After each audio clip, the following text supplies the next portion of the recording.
জেনা ভাই চিন্তা ভাবনা করে বলেছেন তো? ঠিক আছে, ঢাকা খেলাটা হবে হচ্ছে মানিকগঞ্জে, সবাই আমরা যাব, ঠিক আছে? সব জেলা থেকে সবাই যাবে ইনশাআল্লাহ।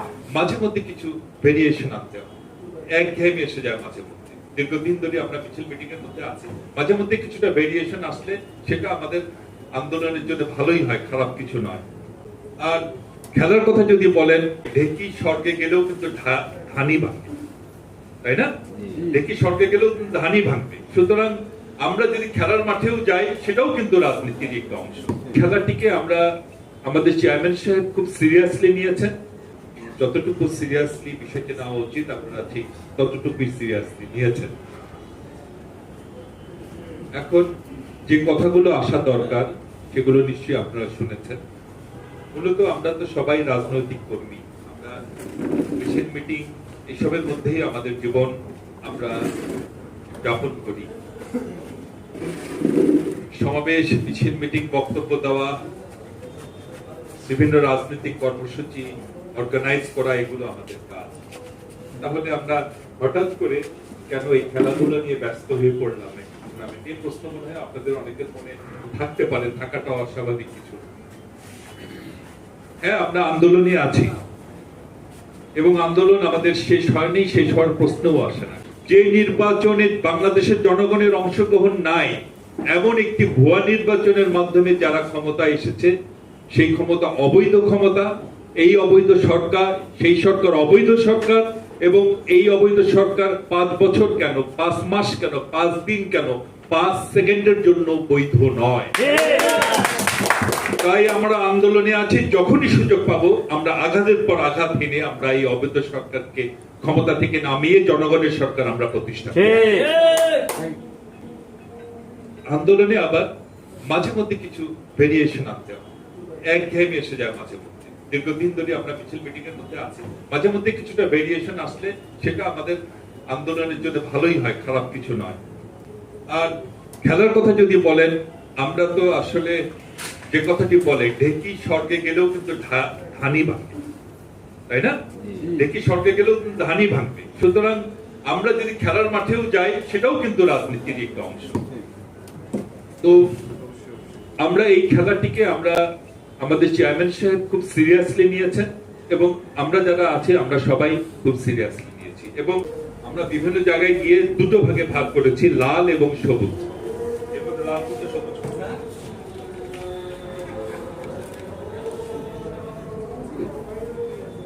লাল সবুজের একজন সমন্বয়ক থাকেন, লালের একজন সমন্বয়ক থাকেন, সবুজের একজন সমন্বয়ক থাকেন, এবং মূল খেলাটা, মানে এই খেলাটার একজন, এই টোটাল টিমটা ঢাকা বিভাগের একজন সমন্বয়ক থাকবেন। আমরা যে বিভাগগুলোতে গিয়েছি, বেশিরভাগ ক্ষেত্রে আমরা যিনি বিভাগীয় সাংগঠনিক সম্পাদক তাকেই আমরা মূল সমন্বয়ক দিয়েছি, এবং তার সাথে যে সহ সাংগঠনিক বৃন্দ আছেন তারা হবেন হচ্ছে সেই সমন্বয় কমিটির মেম্বার। যেমন ঢাকা বিভাগে মূল সমন্বয়ক হবেন আব্দুল সালাম আজাদ অ্যাডভোকেট, এবং তার সাথে সেই টিমে থাকবেন বেনজির আহমেদ চিতু, আমাদের বাবুল ভাই। এবং এখানে যে 2 ভাগে ভাগ করা হয়েছে, আপনারা একমত কিনা এখানে আমরা বসে আমরা 2 ভাগে ভাগ করেছি। সবুজ ভাগে আছেন মানিকগঞ্জ, টাঙ্গাইল, গাজীপুর জেলা, গাজীপুর মহানগর, ঢাকা জেলা, ঢাকা মহানগর উত্তর। লাল দলে আছেন মুন্সিগঞ্জ, নারায়ণগঞ্জ জেলা, নারায়ণগঞ্জ মহানগর, নরসিংদী, ঢাকা মহানগর দক্ষিণ। ঠিক আছে? ঠিক আছে? ঠিক আছে তো? সবাই একমত? আচ্ছা, 2 দলের 2 জন সমন্বয়ক করে দেওয়া হয়েছে। 2 সমন্বয়ক, এক সময় 90-এর স্বৈরাচার বিরোধী ছাত্র আন্দোলনের জাতীয় বীর, 2 জাতীয় বীরে খেলা হবে। একজন অবশ্য খায়রুল কবির খোকন, উনি মহসিন হলের একসময় ক্রীড়া সম্পাদক ছিলেন, উনি খেলাধুলা করতেন। মিলন ভাইকে আমি অবশ্য খেলতে দেখিনি, গান গাইতে শুনছি। আর এখানে মনে হয় রতন ভাই পড়তেছে মনে হয় লাল দলে। রতন ভাই ব্যাডমিন্টন প্লেয়ার, ফুটবল খেলেন কিনা জানি না, তবে লড়াইয়ের ময়দানে ভালো খেলেন আমাদের রতন ভাই। যাই হোক, আমরা 2 জন সমন্বয় পেয়েছি, সমন্বয়ক এ ব্যাপারে আপনারা কি দুই সমন্বয়কের ব্যাপারে আপনারা কি বলেন? ঠিক আছে, ঠিক আছে ইনশাআল্লাহ। এখন এনারা নিজেরা এই জেলাগুলোর নেতৃবৃন্দ, প্রেসিডেন্ট, সেক্রেটারি, তাদেরকে তাদের টিমের মেম্বার করে নেবেন এবং যেহেতু যে খেলার বিষয়ে অঙ্গ সংগঠনের যাদের যাদের প্রয়োজন তাদেরকে তাদের টিমে নিয়ে নেবেন। আপনারা ইতিমধ্যে খুব তাড়াতাড়ি একটা মিটিং করবেন, মিটিং করে আপনারা আপনাদের প্লেয়ার সিলেকশন এগুলো আপনারা ঠিক করবেন। এটি যত তাড়াতাড়ি করা যায় তত সম্ভব, কারণ আমরা 7 তারিখ থেকে খেলা শুরু করছি এবং এই মাসের মধ্যেই আপনারা একটি ডেট, এটা 2-1 দিনের মধ্যে মনে হয় পাওয়া যাবে নাকি? আচ্ছা, কালকে মিটিং করে একটা ডেট দিয়ে দেবেন।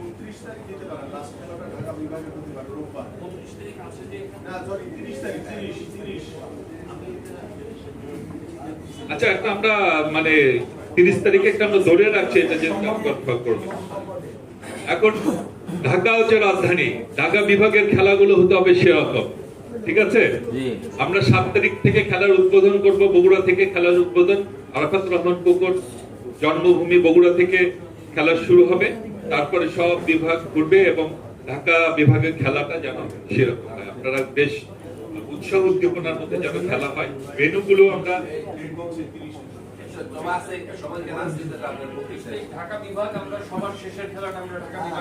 ঠিক আছে 30 তারিখ, হ্যাঁ তাহলে সবই ফাইনাল হয়ে গেল। এবার আপনারা প্লেয়ার সিলেকশনে নেমে পড়েন। ভালো খেলা দেখতে চাই আমরা, ঠিক আছে? সুন্দর খেলা দেখতে চাই এবং যে টিমটি আসবে, ঢাকার যে টিম, সেই টিম স্বাভাবিকভাবেই খুবই ভালো করার কথা, কারণ এখানে তো সব ভালো ভালো প্লেয়াররা আছে। আচ্ছা, ভেন্যু একটা এখানে মানিকগঞ্জ জিন্না ভাই চেয়েছেন, এটা আমরা খুব পজিটিভলি নিয়েছি। আবার টিপুও চেয়েছেন, নারায়ণগঞ্জ চেয়েছেন। নারায়ণগঞ্জে এবার অনেক ব্যাপার স্যাপার আছে, ওখানে গুন্ডা পান্ডারা আছে। আমাদের যদি সেরকম প্রোটেকশন দিতে পারেন তাহলে আমরা সেটাও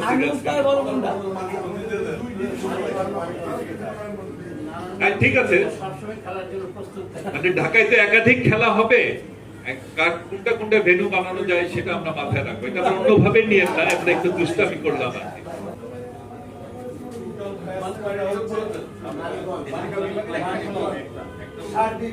আচ্ছা, একটা খেলা কি আমরা মানিকগঞ্জে দিতে পারি? হ্যাঁ, ঠিক আছে। জেনা ভাই চিন্তা ভাবনা করে বলেছেন তো? ঠিক আছে, ঢাকা খেলাটা হবে হচ্ছে মানিকগঞ্জে, সবাই আমরা যাব, ঠিক আছে? সব জেলা থেকে সবাই যাবে ইনশাআল্লাহ। তো আমি আর বক্তব্য দীর্ঘায়িত করছি না, আপনাদের সবাইকে অসংখ্য ধন্যবাদ।